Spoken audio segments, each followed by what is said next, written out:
জনাব তারেক রহমান আমার দুটি সন্তান রাত্র গভীর আমি আল্লাহর কোরআনকে সাক্ষী রেখে বলছি, আমার কোনো ধরনের নেশাদ্রব্য কি মাদক ব্যবসা কি অনৈতিক সাদাবাজি একটা শস্য পরিমাণ এক ছিটা ফোঁটা অন্যায় আমি করি নাই।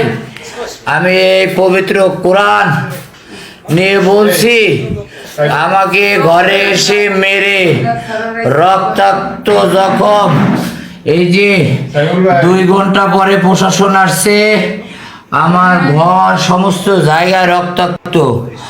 আমি হসপিটালে যাওয়ার জন্য আকুতি মিনতি করছি, আমি বেরোতে পারি নাই। তবে আমার দুটো যমজ সন্তান এবং এই কোরআনকে সাক্ষী রেখে বলে যায়, হায়াতের মালিক আল্লাহ, হায়াতের মালিক আল্লাহ। আমার ক্যামেরার সিসি ফুটেজ, আমার লাইভ এবং আমার তারেক রহমানকে বলে যাচ্ছি, আমি অনেক কষ্টের পরে প্রশাসন আসছে, প্রশাসনের সহযোগিতায় আমার গেট খুলতে সক্ষম হয়েছি। আমার তো কিছু নেই, এই যে বোঝ শরীর, এই যে বোঝ আর রক্ত বেরোচ্ছে না। আমার চোখ তারেক রহমান সাহেব দেখেন, এই যে আমার চোখের ভিতর। জনাব তারেক রহমান আমার দুটি সন্তান রাত্র গভীর আমি আল্লাহর কোরআনকে সাক্ষী রেখে বলছি, আমার কোনো ধরনের দ্রব্য কি মাদক ব্যবসা কি অনৈতিক সাদাবাজি একটা শস্য পরিমাণ এক ছিটা ফোঁটা অন্যায় আমি করি নাই। আমি এই পবিত্র কোরআন নিয়ে বলছি, আমাকে ঘরে এসে মেরে রক্তাক্ত জখম, এই যে 2 ঘন্টা পরে প্রশাসন আসছে, আমার ঘর সমস্ত জায়গায় রক্তাক্ত।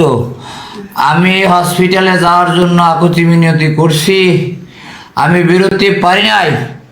তবে আমার দুটো যমজ সন্তান এবং এই কোরআনকে সাক্ষী রেখে বলে যায়, হায়াতের মালিক আল্লাহ, হায়াতের মালিক আল্লাহ। আমার ক্যামেরার সিসি ফুটেজ, আমার লাইভ এবং আমার তারেক রহমানকে বলে যাচ্ছি, আমি অনেক কষ্টের পরে প্রশাসন আসছে, প্রশাসনের সহযোগিতায় আমার গেট খুলতে সক্ষম হয়েছি। আমার তো কিছু নেই, এই যে বোঝ শরীর, এই যে বোঝ আর রক্ত বেরোচ্ছে না। আমার চোখ তারেক রহমান সাহেব দেখেন, এই যে আমার চোখের ভিতর, এই যে আমার হায়াতের মালিক একমাত্র উপরওয়ালা। তবে আমি প্রশাসনকে সামনে রেখে আমি আল্লাহর কোরআনকে সাক্ষী রেখে বলছি, একটা শস্য দানা পর্যন্ত ইসলাম বিরোধী কাজ বা কোনো ধরনের অবৈধ ব্যবসা সিন্ডিকেট আমি করিনি। আমাকে মেরে আমার বাসা থেকে বের হয়ে এখন অবৈধভাবে সোশ্যাল মিডিয়ায় ইয়া করছে। আল্লাহ হাফেজ। আমি হসপিটালে যাওয়ার জন্য ব্যবস্থা গ্রহণ করছে প্রশাসন, আমি তাদের সহযোগিতা করছি। 2 দিন আগে একটা তুচ্ছ ঘটনা হয়, ইজি বাইক স্ট্যান্ডের ড্রাইভাররা এবং আমার আত্মীয় স্বজনের সেখানে অপরাধ, এই পৌর এই যে স্টিল ব্রিজ, আমার বোন জামাই, আমি যেটা বলি জি স্টিল ব্রিজ স্ট্যান্ড ইজি বাইকের কি বিষয় নিয়ে ভ্যানওয়ালা এবং আমার আত্মীয়দের সাথে যাতায়াত নিয়ে তর্ক বাজে। কার সাথে? আমার বোন জামাইয়ের সাথে, ভ্যানওয়ালার সাথে। আমি এত কথা বলতে পারতেছি না, তার নাম কি সবই এখানে আছে, প্রমাণ সিসি ফুটেজ আছে মডেল মাদ্রাসার। এরপরে ভ্যানওয়ালার সাথে বাজার পরে ভ্যানওয়ালা তখন ওই জায়গার ইজি বাইক স্ট্যান্ডের লোকজন অটো যাইয়ে ভ্যানওয়ালার পক্ষ থেকে মারা শুরু করে। এক পর্যায়ে আমার দুলু ভাই আমার কাছে আসে এবং আমার কথা বলে যে আমরা সাইফুলের আত্মীয়। যখন বলে তখন ওই জায়গায় গণ্যমান্য ময় মুরব্বী ভ্যান চালক ছোট বড় সবাই ছিল। তখন বলে সাইফুলের মায়েরে বললে অজস্রে মারা শুরু করে। শেষমেশ আমি, আপনারা দেখবেন সিসিটিভির লাইভ বা ফুটেজ আছে, আমি এবং আমার ছোট ভাই এবং আমার আম্মা দৌড়ে যাই। আমার অপরাধ, আমি এই ছোট ভাই রাব্বি ইজি বাইক চালক, ওর ওখানে যাওয়ার কোনো কথাই না। ও ওইখানে যাই আমার বোনজামের আমার সামনে বই মারতে আসছে, আমি ওরে একটা চর দিছি যে আমার বোনজাম আমার আত্মীয়, তুই কেন মারিস। এরপরে ভ্যানাবারে দুইটা বাড়ি দিছি। আমার ছোট ভাই খায়রুল ইসলাম মন্না রাব্বিরে দুইটা চর দিছে। এরপরে এই পর্যন্ত শেষ, যে যার মতো চলে গেছে। থানা বিএনপির সিনিয়র যুগ্ম আহ্বায়ক এফএম শামীম হোসেন সাহেব ফোন দিছে, তাকে আমি সত্যতার কথা বলছি, তাকে আমি আজকেও ফোন দিছি জুমার লগ্নে। চাচা যান আমাকে মারার হুমকি দিচ্ছে, আমার মুঠোফোনে রেকর্ডিং রয়েছে, আমার বাড়ির আশপাশে হাঁটতেছে এবং আমার মার্ডারের হুমকি দিচ্ছে, সব আছে আমার এই ফোনে। চাচা যান আপনি নামাজ কায়েম নামাজ পড়ে বেরোইলে, আমি তার অপেক্ষায়, সে আর কোনো রেসপন্স করে নাই।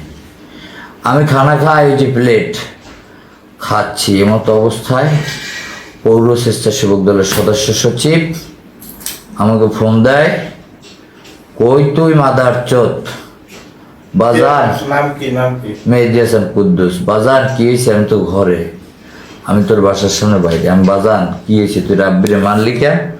চাচা আমার রিলেটিভ আত্মীয় স্বজনে মারছে, আমি আর একটা চোট দিয়েছি আমার অধিকার খাটাইয়ে, কিন্তু ওরা যে আধা ঘন্টার উপরে, আপনারা দেখবেন আমার এই জায়গা আছে, আমার চারটে, আমার তালই, আমার বোনাও সবাই জখম। তারপরও আমরা প্রত্যেকটা লোক কিন্তু জখম শেষ করি, আমরা কিন্তু কখনো যাই নাই। এরপরে আবার কুদ্দুস চাচা ফোন দিয়েছে, ফোন দিয়েছে, চাচা আমি ভাত খাই। চাচা আপনি কই? আমার বাসায়। এই তোর বাসায়? বাইরে। আমি চাচা যান, আমার দরজা খোলো, কুদ্দুস কাকা আইছে। কুদ্দুস চাচা দরজা খুলে দিয়েছে, মায় আইছে, মার সাথে ঢুকিয়া কুদ্দুস চাচা এইখানে সপ্তম আইসে আইয়া আমার ওই টেবিলটা ধরে উঠেছে, হাতে আমার এখনো ভাত উঠাইয়া আমার প্রথম শুট এইখানে বসে সেই করছে। হাতুর দিয়ে প্রথম বাড়িটা দিছে আমার রক্ত এই মাথায়, দ্বিতীয় বাড়িটা দিছে আমাকে ওই যে সাংঘাত বলি, ওই যে শেষে ফুটেছে সবাই, তারা মজদুর চাচায় বাদে আর মজদু কাকার বড় ছেলে বাদে এই যে আপনারা সিসি ফুটেজ দেখে নেবেন। আমি তো অসুস্থ, এত কথা বলতে পারতেছি না। এরপরে তার বড় ভাই আসছে, তার পাল ধরছি, আমাকে সে মারতে মারতে ইব্রাহিম চাচা আমাকে তখন ঘুষিটা দেয়, দ্বিতীয় ঘুষিটা, এই রক্ত এই যে সমস্ত জায়গায়। এরপরে আমি ট্রিটমেন্টের জন্য বলতেছি, একটু শেষ করি দাদা, অজস্র আমার পিছনে পোষ অজস্র, কয়টা দেখবেন আমি ধরতে পারতেছি না। একটু একটু প্লিজ দাদা 1 মিনিট আমার সময় দেন দাদা, আমি যা সব দেখাচ্ছি।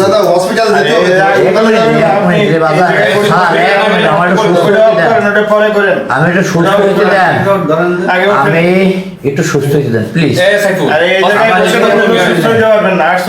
আমি কিছুই না, আমি জাস্ট, আমি কোনো ইয়ে নাই না। জখম আমার এই আমি দেখাই, এই মাথায় 3টা জখম, এই যে মাথার উপরে চলবে টান দিয়ে দেখান, হাত দিতে পারতেছি না জলে, আমার মস্তকের বাসিরে বাম্পার সারা।